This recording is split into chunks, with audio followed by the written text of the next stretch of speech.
सोनापुर एक सुंदर सा गांव था, जहां की सुबह आमतौर पर पक्षियों के चहचहाने से होती थी। उसी गांव के चौक पर माधव अपनी रेड़ी को जोर लगाकर धक्का दे रहा था, जिस पर केवल पत्ता गोभियों का ढेर लगा था। सूरज सिर पर था और माधव के चेहरे पर निराशा। गोभी ले लो, ताजी पत्ता गोभी ले लो। तभी एक काकी उसके पास आई और कहा, अरे माधव, कल भी तो गोभी ही लाया था। क्या तेरे खेत में इसके अलावा और कुछ नहीं उगता? घर में सब अब गोभी देखकर मुंह बनाने लगे हैं। क्या करूं काकी, खेत में फसल ही यही हुई है। बहुत सस्ती दे रहा हूँ, 2 किलो ले लो। नहीं रे बेटा, मुफ्त में भी देगा तो कोई नहीं खाएगा। कुछ नया लाए तो बता देना। सबको कुछ नया चाहिए, पर नया लाने के लिए पैसे कहाँ से आएंगे? अगर आज ये गोभी नहीं बिकी तो कल का चूल्हा भी नहीं जल पाएगा। माधव वहीं सड़क किनारे बैठ गया। तभी उसका पुराना दोस्त सोमू वहां से गुजरा। क्या हुआ माधव, आज फिर गोभी का ढेर घर ले जा रहा है? हाँ सोमू, कोई भी इसे खरीदने को तैयार नहीं है। सब इन पत्ता गोभी से पक गए हैं। समझ नहीं आता इन पत्ता गोभियों का क्या करूं। भाई तूने शहर में कुछ समय उस दुकान पर काम किया था ना, जहां लोग इसी गोभी को बारीक काट कर कुछ सफेद पोटली जैसा बनाते थे। क्या नाम था उसका? मोमोस? हाँ सोमू, वो लोग पत्ता गोभी का ही इस्तेमाल करते थे। सोमू की बात माधव के दिमाग में घर कर गई थी। उस शाम माधव घर लौटा तो उसके मन में एक ही धुन सवार थी। उसने अपनी बची हुई सबसे अच्छी पत्ता गोभी उठाई और उसे बारीक काटना शुरू किया। अगर मैं इन गोभियों को फेंकने के बजाय इनका रूप बदल दूं तो शायद बात बन जाए।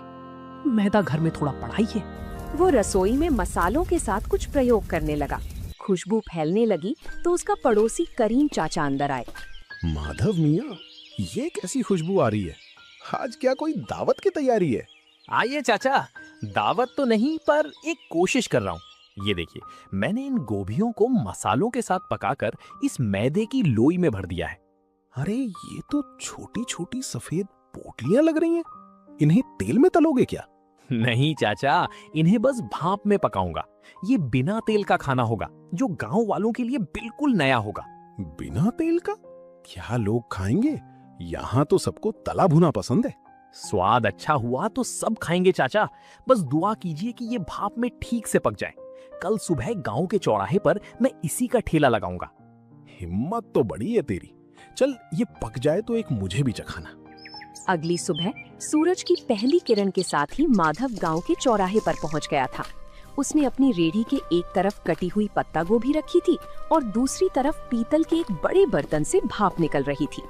गांव के लोग जो रोज माधव को गोभी बेचते देखते थे, आज रुक रुक कर उसे ताकने लगे। तभी गांव का हलवाई बनवारी उसके ठेले पर आया और कहने लगा, अरे माधव, आज तेरा ये पत्ता गोभी का ठेला बड़ा चमक रहा है। ये बड़े बर्तन में क्या उबाल रहा है भाई? सुबह सुबह चाय बना रहा है क्या? नहीं बनवारी भाई, ये चाय नहीं है, इसे मोमोस कहते हैं। शहर का बड़ा मशहूर नाश्ता है। आज पहली बार अपने गांव में लाया हूँ। मो क्या? नाम तो बड़ा अजीब है, पर खुशबू बड़ी सौंधी आ रही है। इसमें डाला क्या है? वही अपनी ताजी पत्ता गोभी है भाई, बस बनाने का अंदाज नया है। ये देखिए, साथ में ये लाल चटनी भी है। तभी गांव का एक बुजुर्ग उसके पास आया और उसने कहा, बेटा, ये दिखने में तो बड़ा कोमल लग रहा है। क्या ये बुजुर्गों के खाने लायक है? मेरे दांत अब सख्त चीजें नहीं चबा पाते। बाबा, ये तो मुंह में जाते ही घुल जाएगा। ये भाप में पका है, बिल्कुल रूई जैसा नरम। आप बस एक बार जरा सा चक्कर देखिए। बुजुर्ग ने एक छोटा सा टुकड़ा चखा। पूरा चौराहा शांत हो गया। सब बुजुर्ग के चेहरे के भाव देख रहे थे। जैसे ही बुजुर्ग ने मोमोज का टुकड़ा चबाया, उनके चेहरे पर एक बड़ी सी मुस्कान फैल गई। माधव ने उन्हें थोड़ी और लाल चटनी दी। देखते ही देखते वहां मौजूद दूसरे लोग भी अपनी बारी का इंतजार करने लगे। वाह माधव, ये तो वाकई कमाल की चीज है। इतना नरम और जायकेदार, और ये लाल चटनी, इसने तो सोई हुई जुबान को जगा दिया। तभी वहां माधव का दोस्त सोमू भी आ जाता है। माधव, मुझे भी एक प्लेट दे भाई। कल तो तू बड़ा परेशान था और आज तूने यहाँ कमाल कर दिया। अब जल्दी जल्दी इसका स्वाद सबको चखा दे, लोग इंतजार कर रहे हैं। हाँ सोमू, सबको दूंगा, पर ध्यान रखना, चटनी थोड़ी तीखी है, संभल कर खाना। अरे माधव, तीखा ही तो असली मजा है। शहर में लोग क्या वाकई रोज यही खाते हैं?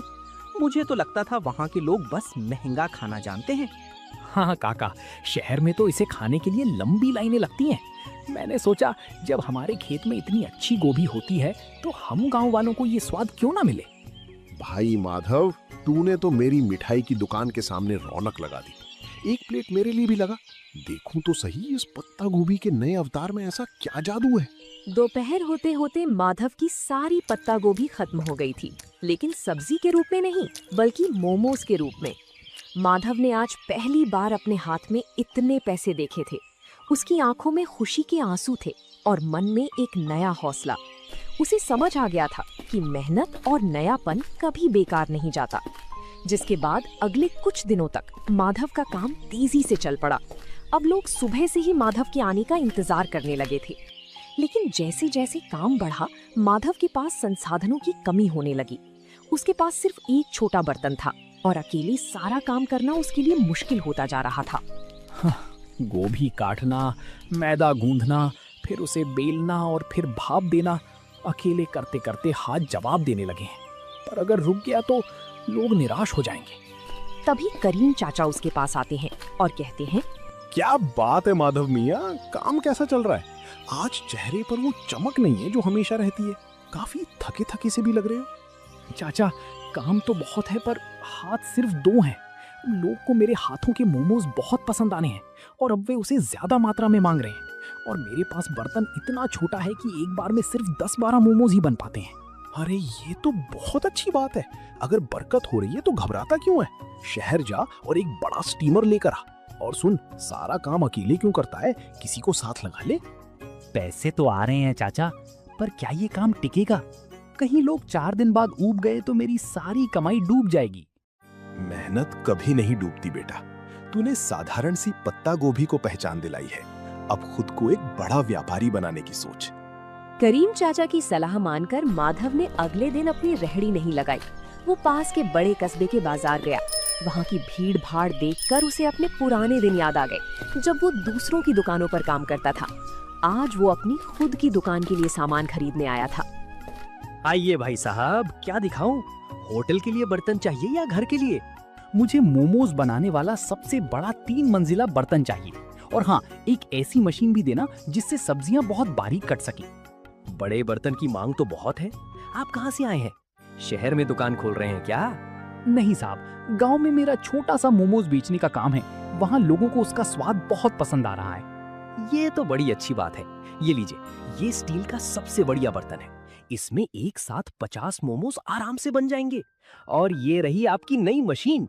इससे आपकी मेहनत आधी हो जाएगी। शुक्रिया। अब गांव लौटकर मुझे सिर्फ खाना नहीं बनाना बल्कि अपने काम को और बेहतर बनाना है। कल से गांव वालों को मोमोज खाने के लिए इंतजार नहीं करना पड़ेगा। माधव जब नए बर्तनों के साथ गांव लौटा तो शाम हो चुकी थी। रास्ते में उसने ढेर सारी पत्ता गोभी खरीदी। उसे पता था कि अब उसका संघर्ष एक नए मुकाम पर पहुंच चुका है। उसने रात भर जागकर नए बर्तनों को साफ किया और अगले दिन की तैयारी की। अगली सुबह जब माधव चौराहे पर पहुंचा तो उसकी रेहड़ी का नजारा बदला हुआ था। 3 मंजिलों वाला ऊंचा स्टील का स्टीमर सूरज की रोशनी में चमक रहा था। गांव वाले ये नया अजूबा देखने के लिए जमा हो गए। माधव के चेहरे पर एक नई चमक थी, क्योंकि अब उसे ग्राहकों को इंतजार नहीं कराना पड़ता था। वाह भाई माधव, ये क्या रॉकेट ले आया आज? ये तो बड़ा आलीशान लग रहा है। रॉकेट नहीं है सोमू भाई, ये 3 मंजिला स्टीमर है। अब एक साथ कई लोग मोमोज खा पाएंगे। कल तक तुम लोग शिकायत करते थे ना कि देर लगती है, लेकिन अब इसकी मदद से नहीं लगेगी। अरे भाई, बर्तन तो बड़ा कर लिया, पर क्या स्वाद वही रहेगा? अक्सर काम बढ़ने पर लोग जायका भूल जाते हैं। भनवारी भाई, जायका तो मेरी मेहनत में है, बर्तन में नहीं। आप बस देखते जाइए। आज मैंने चटनी में एक खास चीज और मिलाई है, खेत का ताजा पुदीना। माधव, सुना है तूने कस्बे से कोई मशीन भी मंगवाई है? क्या अब मशीन से खाना बनाएगा? नहीं काका, मशीन सिर्फ सब्जियां बारीक काटने के लिए है। मेहनत तो अभी भी इन हाथों की ही रहेगी। मशीन से बस मेरा समय बचेगा ताकि मैं आप सबको गर्मा गर्म खाना खिला सकूं। उस दिन माधव की रेहड़ी पर इतनी भीड़ थी कि गांव का मुख्य रास्ता जाम होने लगा। माधव बड़ी फुर्ती से हाथ चला रहा था। वो पत्ता गोभी की फिलिंग भरता, उन्हें आकार देता और स्टीमर में सजाता। कुछ ही मिनटों में भाप के साथ मोमोज तैयार हो जाते। तभी गांव के पटवारी जी अपनी गाड़ी से वहां रुके। माधव, ये क्या शोर मचा रखा है तुमने? पूरा गांव यहीं जमा हो गया है क्या? प्रणाम पटवारी जी, कुछ नया शुरू किया है। ये पत्ता गोभी के मोमोज हैं। आप भी जरा चक्कर देखिए, फिर बताइएगा कि गांव में ये कैसा लग रहा है। पटवारी जी ने जैसे ही एक निवाला खाया तो उन्होंने कहा, वाकई मैंने शहर में कई जगह के मोमोज खाए हैं, पर तुम्हारी ये पत्ता गोभी की फिलिंग और ये देसी पुदीने वाली चटनी, इसका कोई जवाब नहीं। तुमने तो कमाल कर दिया। शुक्रिया साहब, बस सोच रहा था कि अपनी गोभी को फेंकने से अच्छा है उसे इस तरह लोगों तक पहुंचाया जाए।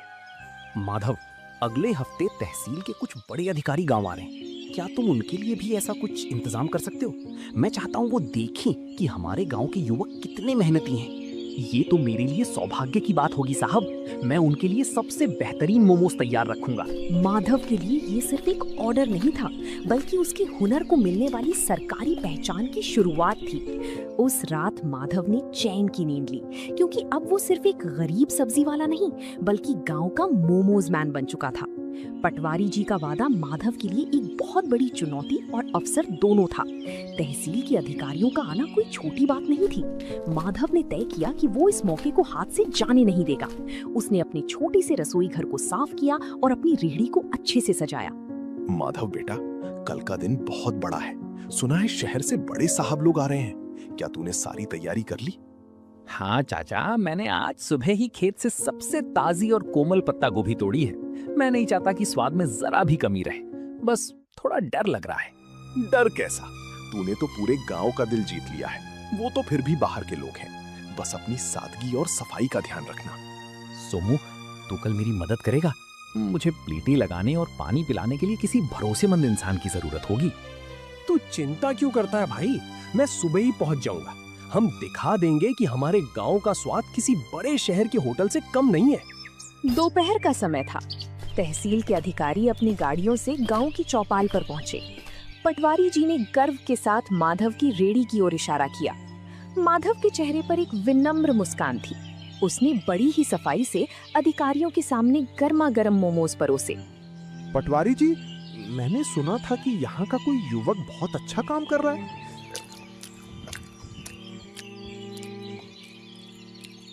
अरे ये तो वाकई लाजवाब है। इतना हल्का और इतना शुद्ध स्वाद। शुक्रिया साहब, ये सब मेरे खेत की पत्ता गोभी का कमाल है। मैंने इसमें कोई बनावटी मसाला नहीं डाला है। हैरानी की बात तो ये है कि गांव के माहौल में तुमने इतनी सफाई और हाइजीन का ध्यान रखा है।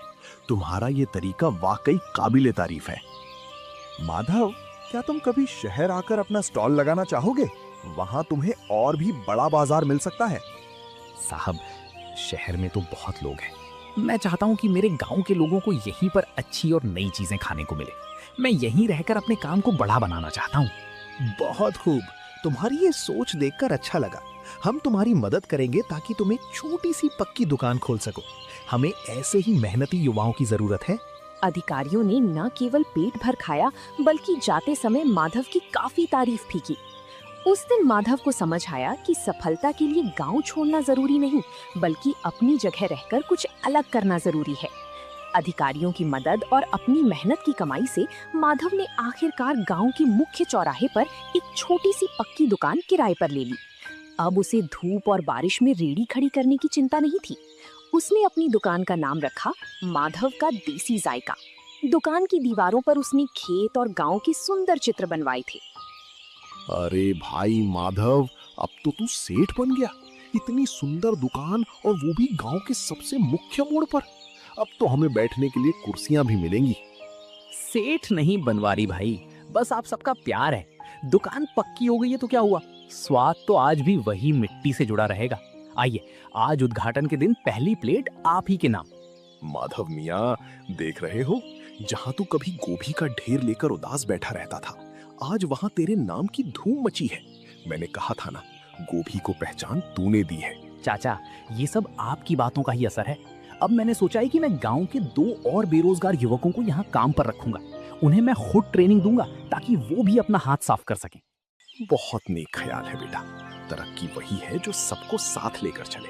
वक्त बीतता गया और माधव की दुकान अब केवल सोनापुर ही नहीं बल्कि आसपास के 10 गांवों में मशहूर हो गई। लोग दूर दूर से उसके पत्ता गोभी मोमोज खाने आने लगे। माधव ने कभी अपनी गुणवत्ता से समझौता नहीं किया। वो आज भी रोज सुबह अपने खेत से ताजी गोभी खुद तोड़कर लाता था। माधव भाई, आज तो शहर से भी कुछ लोग आए थे। कह रहे थे कि सोशल मीडिया पर तुम्हारी दुकान की बड़ी चर्चा है। अब तो तुम्हें शहर में भी ब्रांच खोल लेनी चाहिए। सोमू, शहर की चकाचौंध अपनी जगह है, पर जो सुकून इस गांव की हवा और अपनों के बीच काम करने में है वो कहीं नहीं। मेरा मकसद सिर्फ पैसा कमाना नहीं था, बल्कि अपनी मेहनत को एक नई दिशा देना था। तुमने वाकई साबित कर दिया कि अगर इरादा पक्का हो तो एक गरीब सब्जी बेचने वाला भी अपने हुनर से तकदीर बदल सकता है।